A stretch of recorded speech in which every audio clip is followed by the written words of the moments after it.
Hi everyone, welcome to my channel. In this video, I am going to share with you commercial property risk mitigation strategy. Now, if you want to invest into commercial property, you need to understand one thing. Commercial property is all about risk, and how you can mitigate risk is the effectiveness of your commercial property investing. Because if you know that risk and if you can mitigate those risks, then almost certain you are going to make money and you're going to make a better cash flow in your commercial property. So if you want to know one risk mitigation strategy, then watch till the end.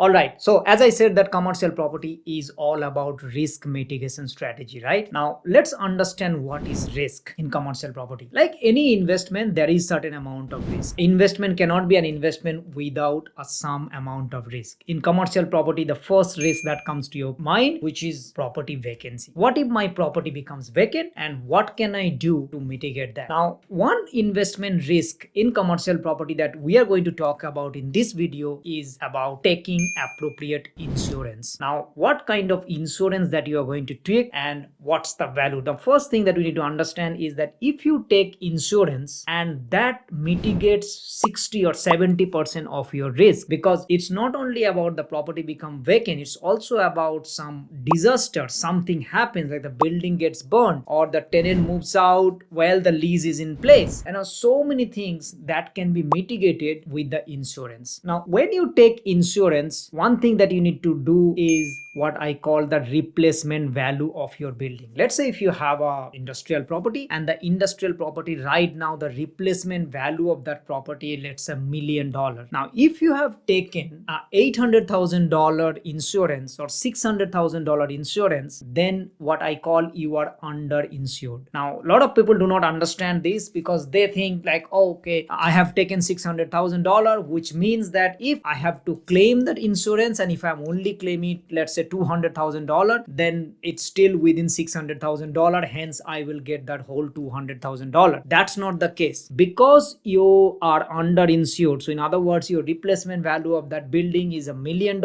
and you are insured only, let's say 800,000. What I call that you have taken only 0.8% of the total insured value. So in other words, like let's say if you are claiming for a 200,000 insurance claim, and that 200,000 due to building gets flooded, building get burned, and whatever the big event that has happened, then you will only get 0.8 of 200,000, which is 160,000. Now, if you have taken that close, like 0.8%, 0.9%, you will still be better off than if you have taken only 50% insurance. So in other words, like let's say your building replacement value is $1 million, but you have only taken about $500,000. So that's how the underinsured things comes in, which is why you need to talk to a good insurance broker and find out whether you are underinsured or your insurance is fully covered. And a lot of people do not understand this. They think that just by taking this 500,000, which I would not claim that much, but it is not going to work like that. You need to take the full insurance. If you are taking below replacement value, then you are underinsured. How much you are underinsured, that's the part you need to calculate. Now, a lot of people say that, okay, I will take 0.8% of that full value and the remaining 0.2% I am self-insured. That's okay as long as you know that you are doing that self-insured. So in the event something big happens, then you are able to come up with the price, the extra money that you need to cover up. Now, insurance is something that I say that you should always hope for, that you pay the premium but you never claim, because no matter what, when you're claiming the insurance, then insurance premium is going to go up, and eventually as investor you become more like on the bad note from the insurance point of view. So you should be always thinking about putting the insurance premium,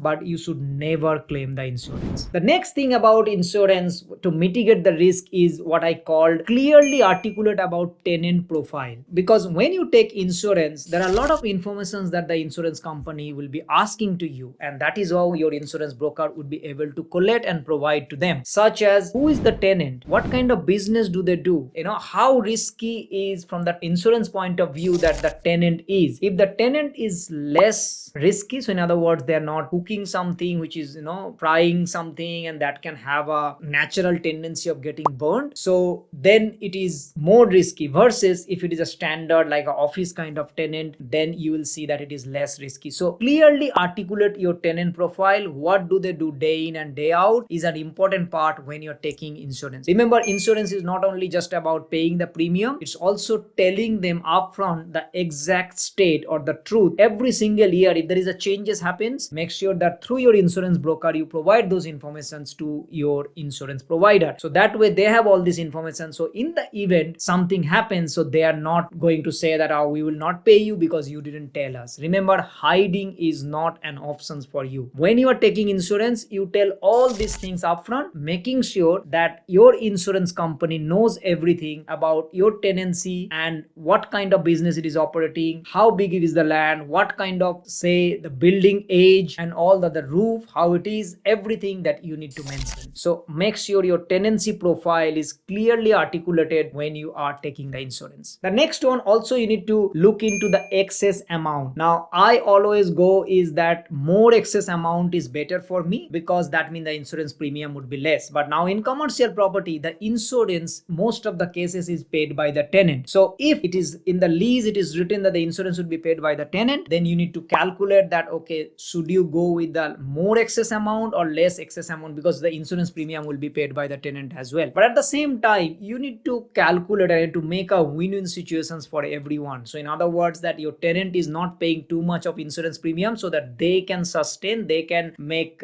business. So even though a little bit of excess amount is better, because that your tenant is paying less insurance premium, the likely that they will stay in that business for long, they will make money, and if they make money, they will pay rent, and if they pay rent, that's how your cash flow comes in. So you look into how much excess amount that you are going to put into, and if it is $500 to $1,000, just putting, let's say, another couple of $1,000 of excess amount, your insurance premium is drastically reducing. You should go with that. By having this kind of arrangement, you can see your tenant paying less, and it is going to help you long term, because your tenant is going to stay there for long term. The next thing that you need to also look into is, let's say, security. Is there a proper security camera and everything, the fire protections, and it is everything compliant, is the fire compliant, all these things that you need to look into. If it is not, make sure you make it compliant, then you provide these informations to your insurance provider. That way their insurance premium would be less. Remember, if just you compare A with B, A is a building which is fully compliant versus B is a building which is not compliant, then a fully compliant building will have less insurance premium as compared to a not so fully compliant building such as B. So making sure that you make things right, making it compliant, so that your insurance premium comes less, and that way you are doing the right things. So these are the things that I would look for whenever I am taking insurance. Remember, if you take appropriate insurance, you drastically reduce your risk, and if you can reduce your risk drastically, that means you are making money. Your commercial property investment is rock solid. I hope you find these videos helpful, and it also gives some trigger, some understanding about commercial property risk better. And if you like this video, consider subscribing our channel, turn the notification bell on, so you get to see more videos like this, and it also help us to reach out to more people like you. Remember, the more you learn, the more you grow. Commercial property is not a one-day investment, it's a long term. The more you learn, the more things that you will be able to articulate, and the more better cash flow that you're going to get. Hopefully you enjoyed this. I'll see you next time. Thank you. Bye.